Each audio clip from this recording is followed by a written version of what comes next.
Hollywood spent 2 years searching the entire world for someone to play Michael Jackson.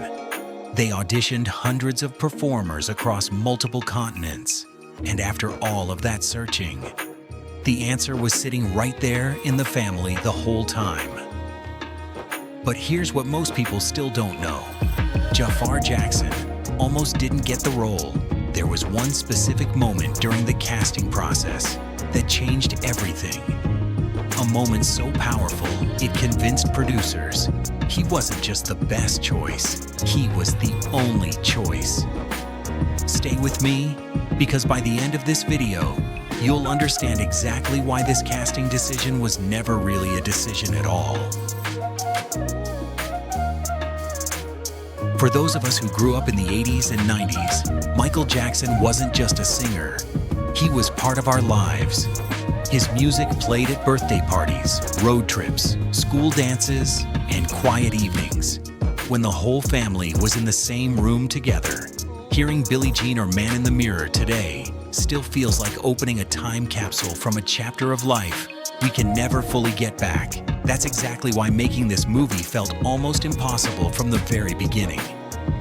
Audiences didn't just want someone who could sing and dance like Michael, they wanted to feel something familiar again. And that created a problem Hollywood had never truly solved. For decades, thousands of impersonators copied Michael's look, the glove, the moonwalk, the iconic poses. But almost none of them ever captured the emotional contradiction that made him unforgettable.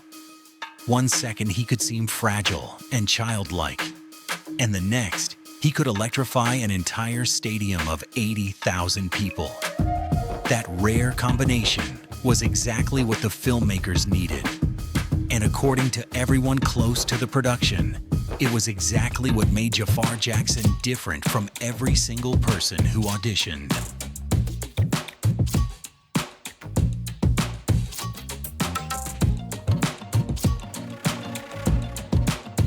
Section 1. The genetics no actor could fake. Jaafar Jackson was born on July 25, 1996. His father is Jermaine Jackson, a founding member of the Jackson 5. That makes Jaafar Michael Jackson's nephew. But this story isn't about a famous last name. This is about something far more specific. Miles Teller, who plays Michael's lawyer in the film, said something that stopped people cold. He said there will never be someone who portrays another person in a biopic who already carries that much of their DNA. Think about what that really means. Jaafar didn't have to study how to move like Jackson. It's literally woven into his body, the way he walks, the way he holds himself, the subtle hesitations before certain movements. These are inherited family traits, not rehearsed techniques. Watch Michael, then watch Janet, then watch Jermaine. There's a fluidity, a physical grace that runs through that entire bloodline. Jaafar was born with that. And then there's the voice, not an imitation of Michael's voice, the actual Jackson vocal tone, that smooth, soulful quality that flows through the entire family. Producer Graham King said he was completely blown away by how organically Jaafar personifies Michael's spirit. That word, organically, matters enormously because Jaafar doesn't have to try. It simply is. Section 2. The memories no outsider could ever access. Here's where the story becomes deeply personal. Jaafar has actual memories of his uncle Michael. Real memories. Not stories from documentaries, not interviews he watched on YouTube. He was at Neverland Ranch. He played hide and seek with Michael. He rode the rides, watched movies during family gatherings, and sat in the same room with the man that the rest of the world only knew from a stage.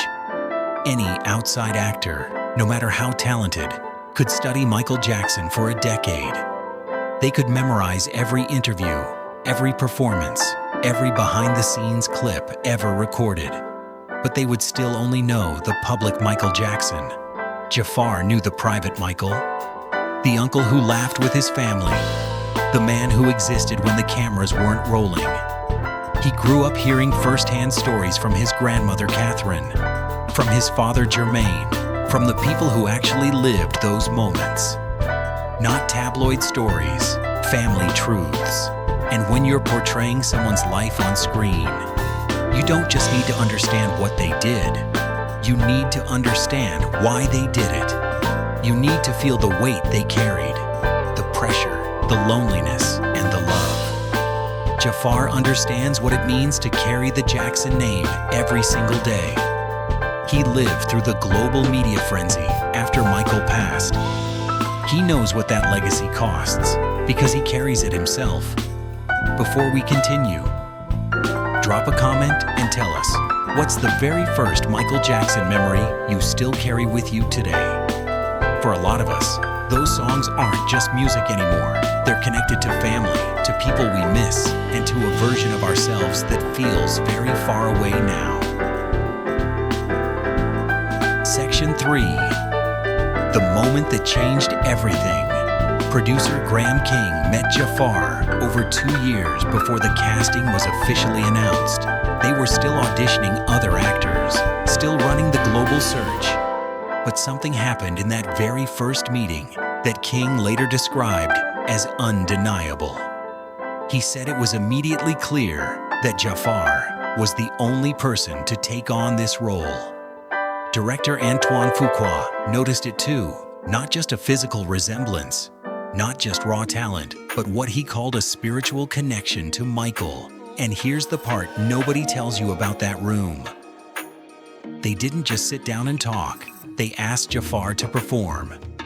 And when he started moving, the room went completely quiet because they weren't watching someone imitate Michael Jackson. They were watching someone channel him. The mannerisms weren't studied, the energy wasn't forced. That indefinable quality they had been searching the world for. It was just standing right in front of them. That was the moment. That was when they knew they could search every continent and audition 10,000 more people, and they would never find what was already there.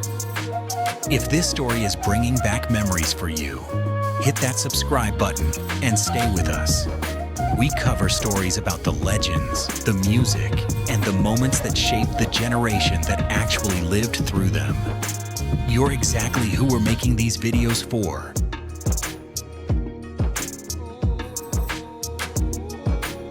Section 4. The Final Blessing.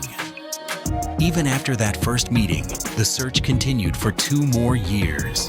Not because they thought they'd find someone better, but because they had to prove it to the world. Casting a family member was always going to draw accusations of nepotism. The bar for Jaafar was actually higher than it would have been for any outside actor. So they kept auditioning people. And after 2 years and hundreds of auditions across the globe, they kept arriving at the same answer. The final confirmation came from the one person whose opinion carried more weight than anyone else. Katherine Jackson, Michael's mother, the woman who raised him, who watched him become a superstar, who witnessed his struggles and his pain and his triumphs up close. She publicly said that Jaafar embodies her son, that watching him carry on the Jackson legacy brings her joy. When the woman who knew Michael better than anyone on earth says those words, that isn't just family being supportive. That is validation from the ultimate authority. Jaafar's story carries something worth holding on to. He didn't land this role by accident, and he didn't land it simply because of his last name. He spent years quietly carrying a legacy most people would have found overwhelming. And he turned that weight into something meaningful. The lesson here is that the things we inherit, the family we come from, the pain we carry, the memories we've lived, those aren't burdens we have to escape. Sometimes they're the very things that prepare us for the moment we were always meant for. Jaafar didn't run from the Jackson name. He grew into it, and that made all the difference. If Michael Jackson's music was ever a real part of your life, share the one song that instantly brings back the strongest memory for you. And if you enjoy stories about the legends, the music, and the moments that shaped an entire generation, subscribe so you never miss a video. Because these stories belong to the people who actually lived through them. And that's exactly who we're here for.